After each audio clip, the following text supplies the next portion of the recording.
First place I went to was Malaysia. I didn't know nothing about no walking street. I walked in the 808. I was like, man, what the fuck is this shit, man? And they make it a business. And they taxing y'all niggas every day. Somebody's gonna be held responsible for this shit. Right. Star Wars ain't shit without Darth Vader. Right now, y'all niggas is playing against the junior varsity. My girlfriend and all this other shit. When you come here, you getting the rinds of the watermelon. The women, they are beautiful, man. And they come from humble, very humble beginnings. Showtime! What's up, world? It's your boss, International Zoe. I'm here in Pattaya or Pattaya, whichever one you prefer, with I'm calling the notorious Tom Young Lechon. Yeah, what's good? What up, man? We here at the same damn time. Yeah.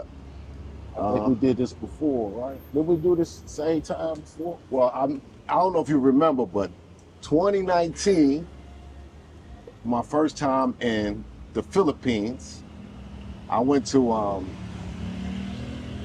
Manila, Boracay, then I went to Angeles City. And as soon as I hit Walker Street, I ran into you.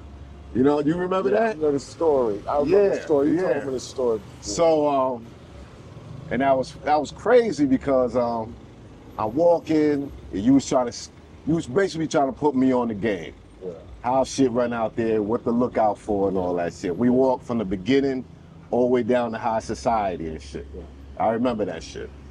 But so tell everybody that don't know where you from.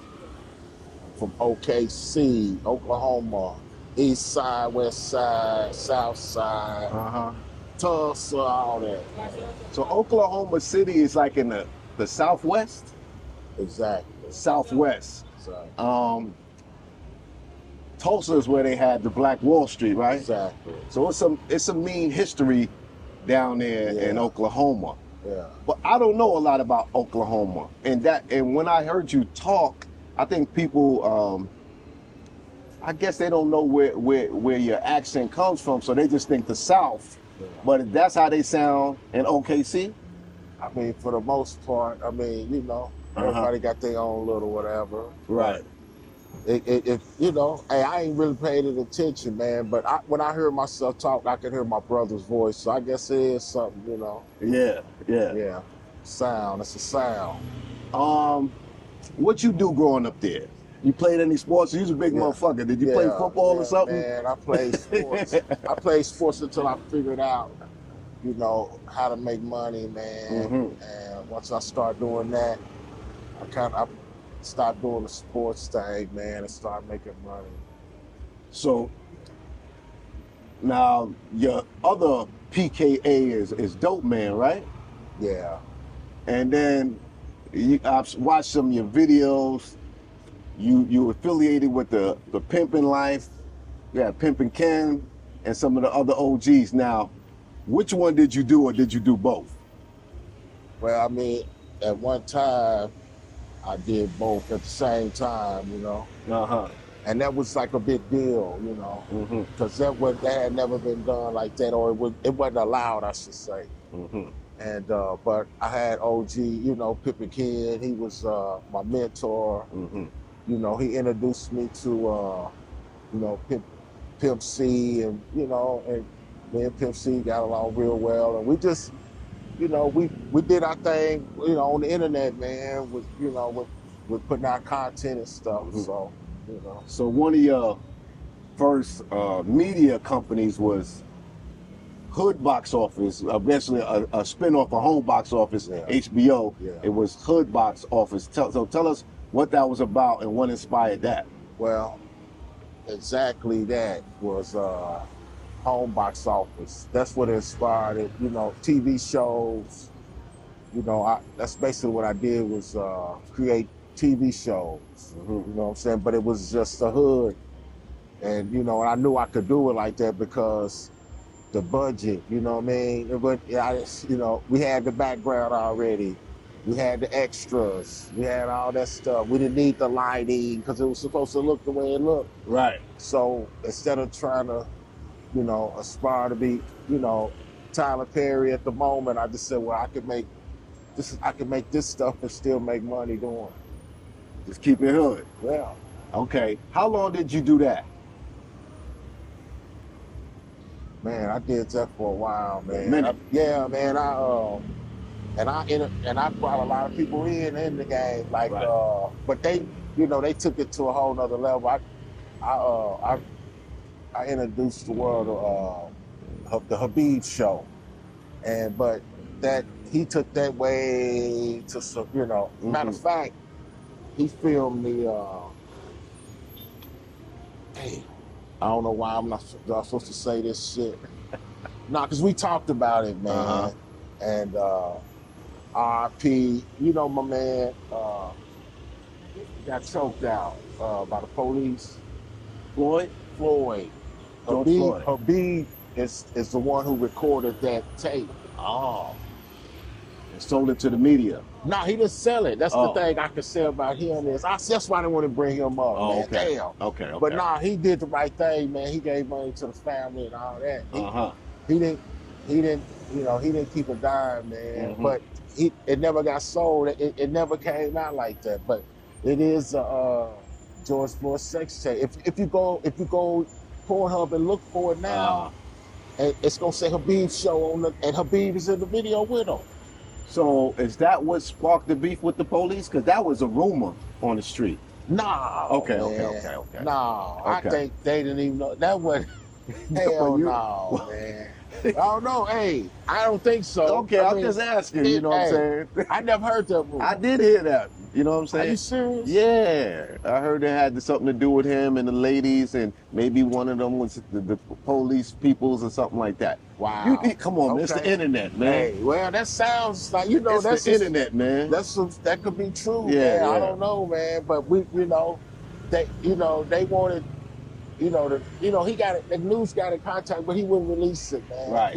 So that's why you never seen it on no news, nothing. Right. You know what I mean? That's cool. He's a good guy, man. That's cool. That's cool. HabibShow.com. Okay. It's still up and running. And somehow you got some affiliation with Pinky. Oh, yeah. Is that true? But man, you know, I'ma say this for a lot of that, like it's, you know, statute of limitations and all that shit, man. So you know, she is, you know, let's say baby mama shit. We just leave it at that. Okay. But everything else we ain't gonna, you know. Right. Yeah. Okay. So, I mean, I think that's a good enough background. And now we can move forward, getting towards present. What inspired you to travel? And when did you first catch a flight out of the country? What inspired that? Oh man, it was a doctor, man. He was telling me about he goes out and he does medicine, and it was Nicaragua. Okay. And he was like, hey, you should come out there and sort of, you know, I was a patient of his, man, you know. What was he doing for you? He was my pain doctor. Okay, man, pain. you know, All right. You got an injury from sports or something? No, man. Okay. We can get to that later. Okay. But this is the thing. We, you know, he invited me over for that. Okay. You know what I'm saying? But I didn't go, but that's what made me look online and see what was really going on. Okay. And then when I seen these prices, that's when I didn't know nothing about no walking street. I didn't know nothing about nothing. Right. I seen the prices because the first place I went to was Malaysia. Malaysia. Yeah, I've been to Malaysia. That's the first place because that was the one that was really the most affordable. And then What year was that?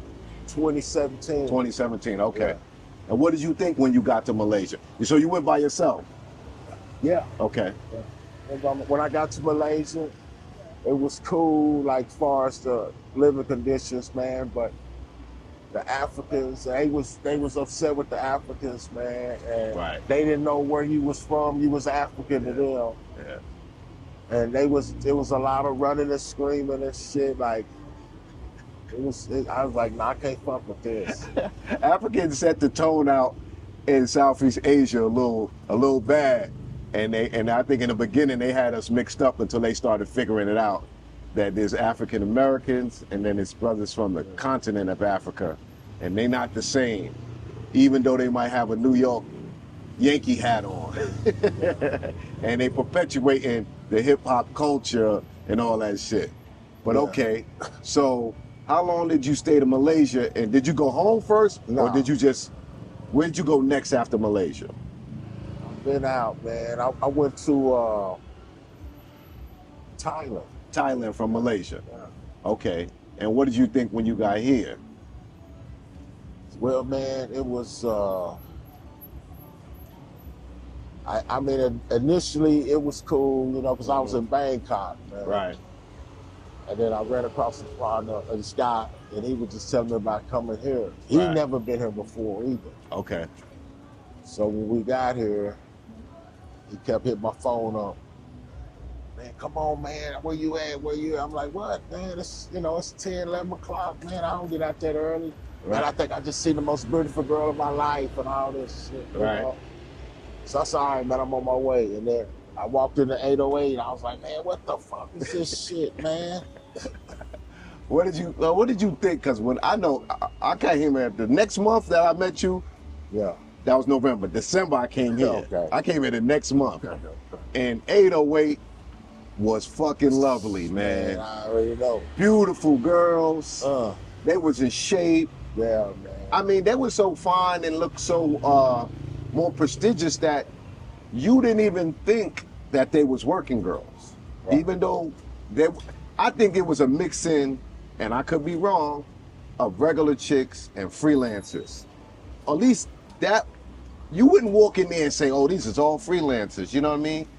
That's how much that corner in the right, I mean, it was flooded with bad bitches. When you came in there on the right, man, yeah. I'm gonna let him do all the talking on that, because he getting it, he covering it, man. Yeah, and I mean, Ibar, all that shit was popping. All of it.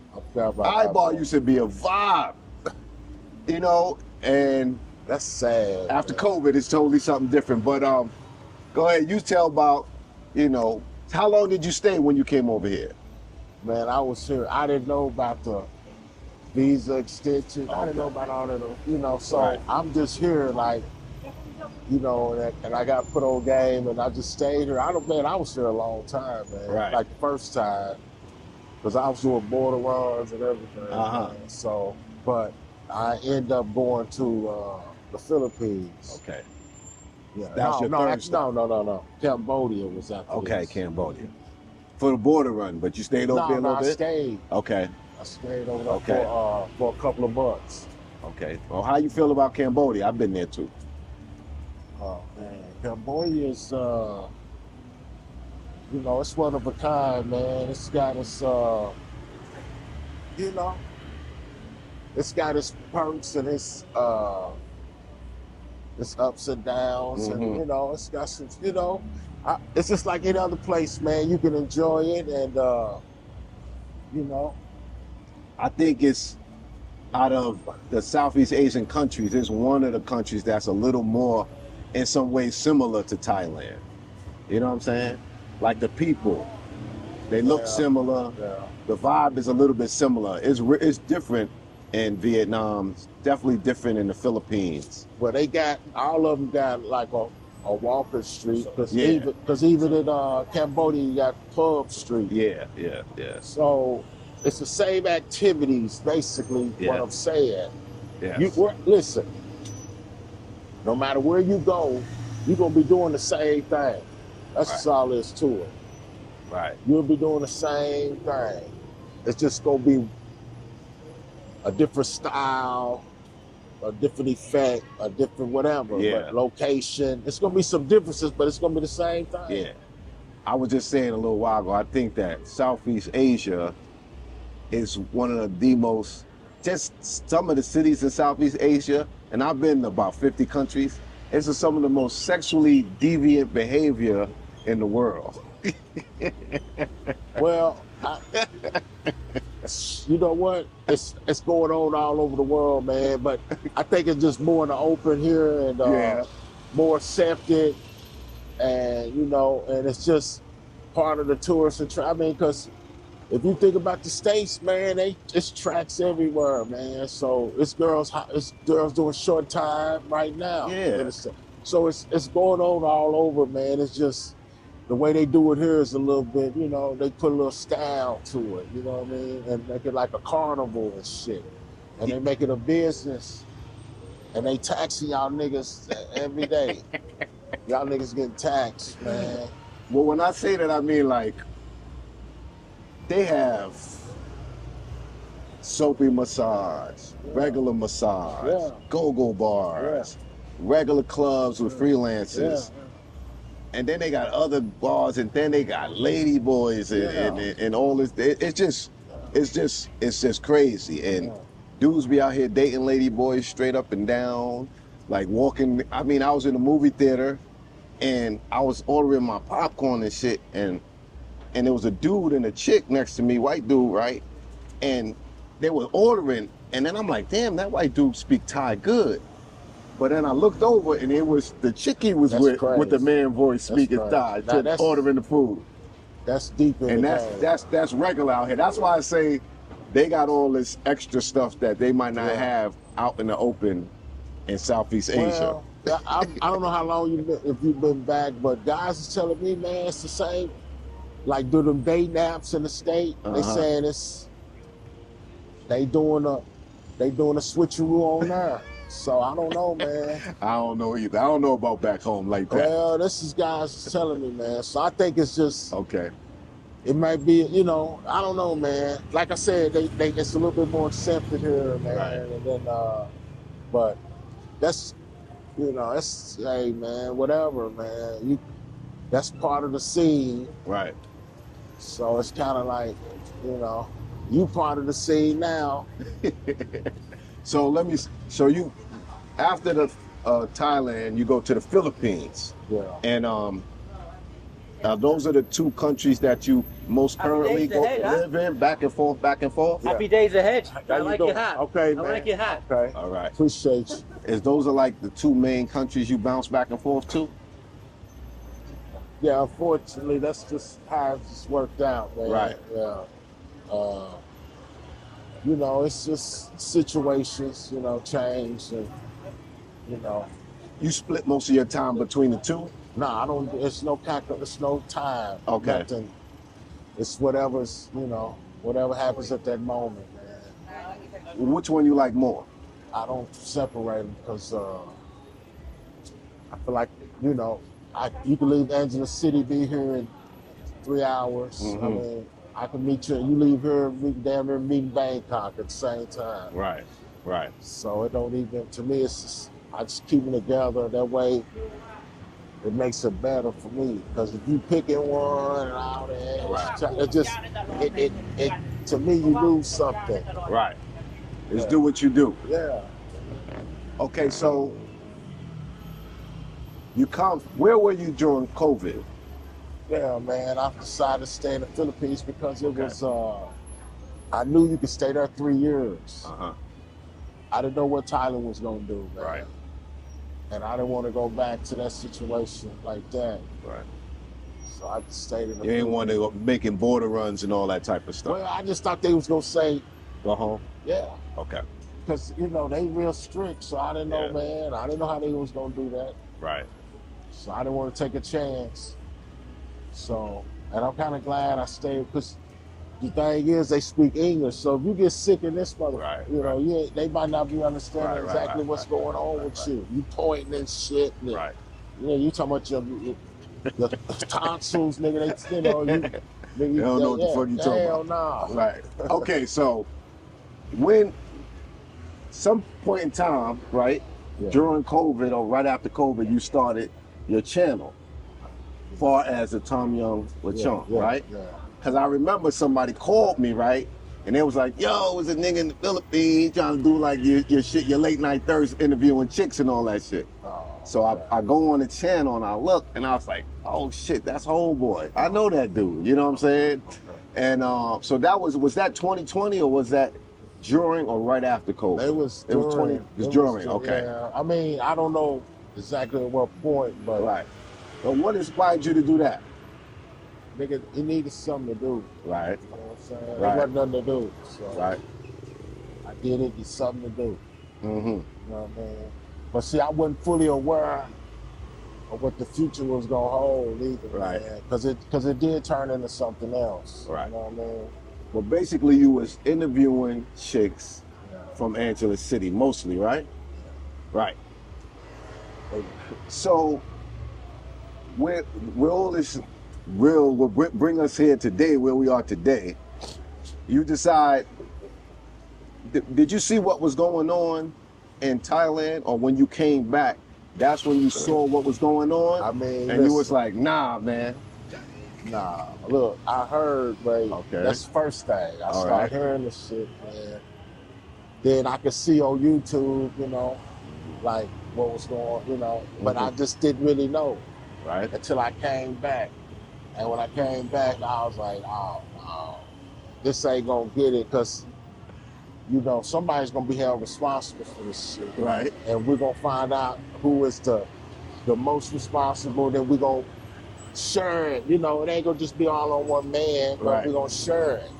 You know what I'm saying? So what spawned it that you said, okay, I'm gonna take action? Like I wanna, like people be like, oh man, in my eyes are like, Star Wars ain't shit without Darth Vader. You know what I'm saying? So you gotta have the yin and the yang. Whether somebody feels something is right or wrong, good or bad, whatever the fuck, there's always two sides of the story, and both sides should be told. You know what I'm saying? So was it a decision you made on your own, or you always mention in the council? well, that's what I'm saying, man. All It right. wasn't on just wasn't on me, man. All But right. I felt like that what I was being asked to do, I felt like I could do it because it was, you know, it's gonna be natural to me because I can just remember, you know, I know, you Right. know what I mean? And when I do something that feel different and it look different, I can point out the differences, man. Right. So that's all that was about, man, you know, and then also trying to figure out, you know, where it all started and who's this and that, you know, and then it all pointed back, man. So, you know, then to me, you know, it was a deal where I just felt like I needed to let people know what was really going on, man. Right.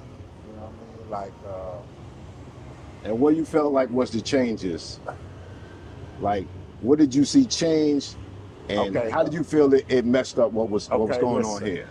okay.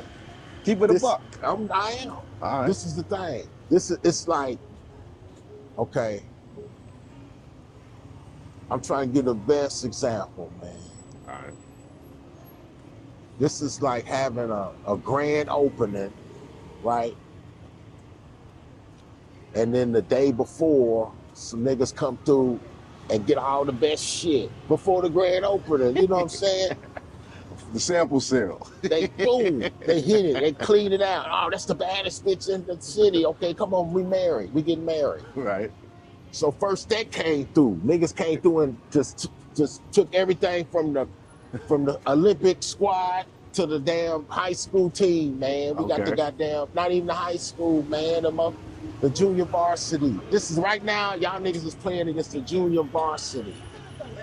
This, y'all think y'all got some superstars, but they gone. That's the first thing that happened. Right. Okay. Then the next wave came through. They came through throwing money at them. And then that, you know, that changes the whole deal there.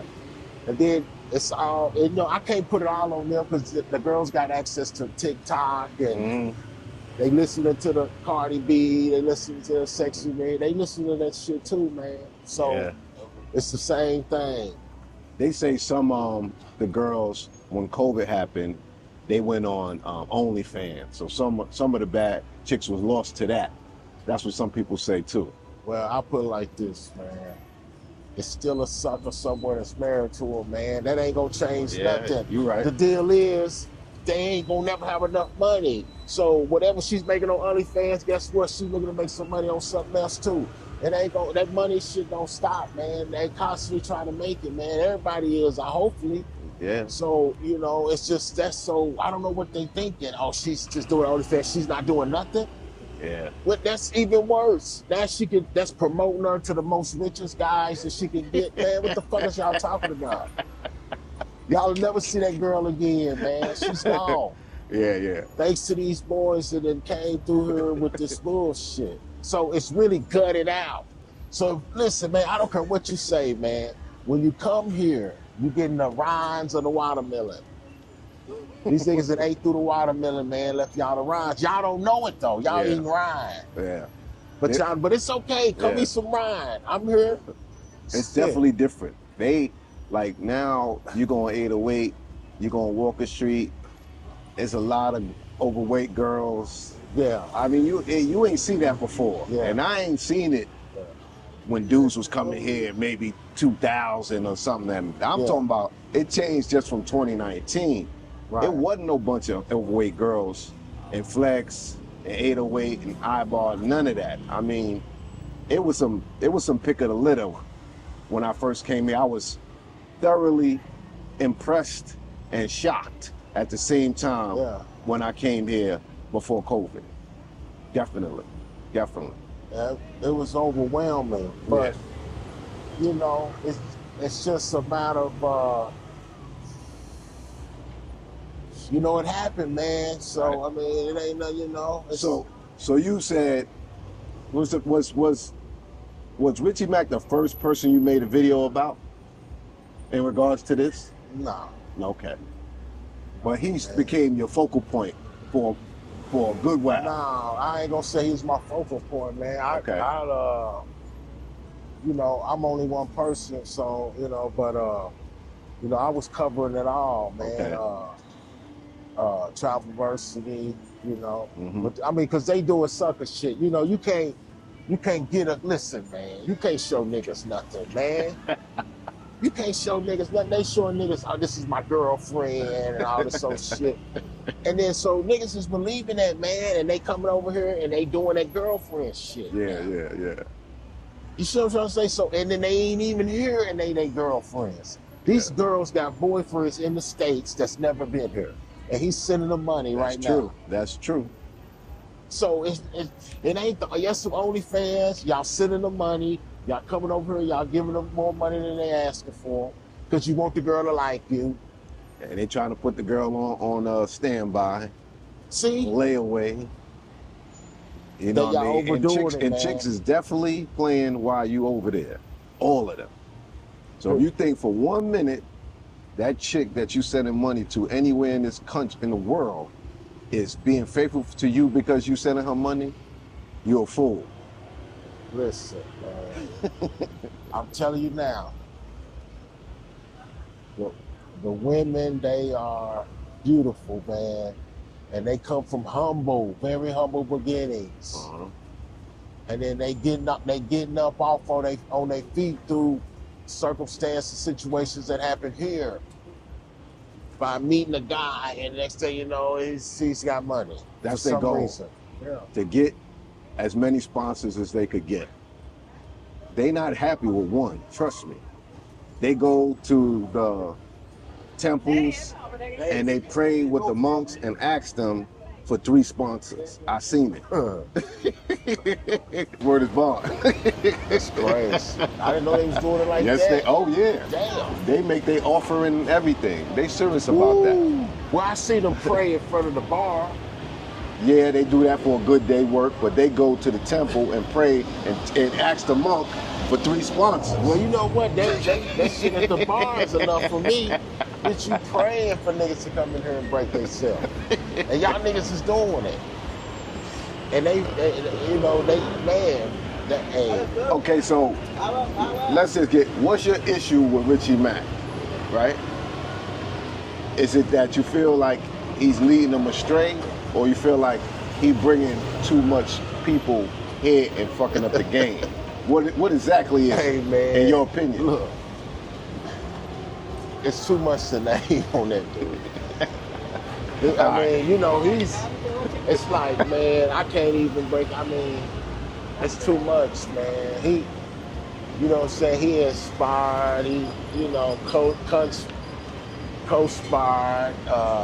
He did a lot of shit. He got a lot of people to come out here. His influence, can't front, his influence was big, you know. Well, that don't mean, so I'm just saying, man, that's part of it. See, no matter if so my thing is, man, listen, I know a homeless man, I try to help him, man, but that's where I think, that should come in too.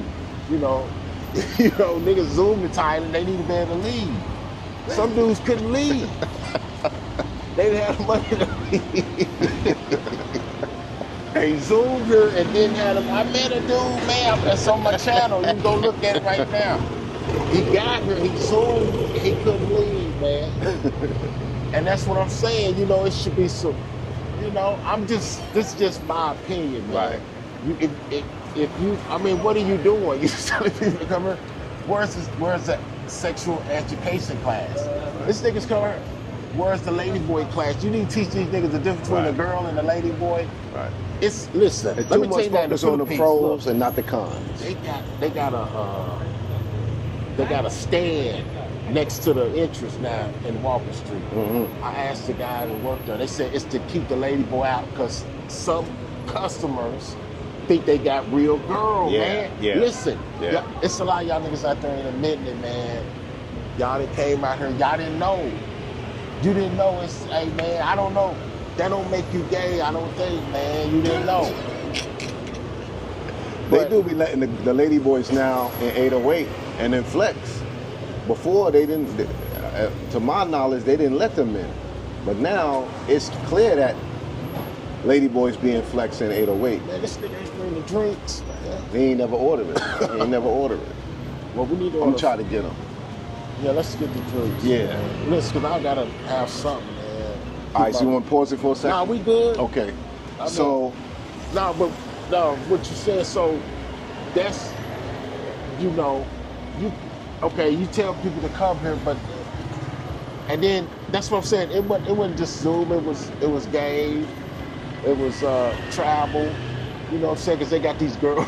Yeah. I mean, I had one for a little while, but I had one in multiple countries. Look, hold on. My thing was different. That was a little thing I was doing with multiple countries and multiple chicks. You feel me? I did hear that. Yeah. I did hear that. A little something, but nothing like that. You know what, man?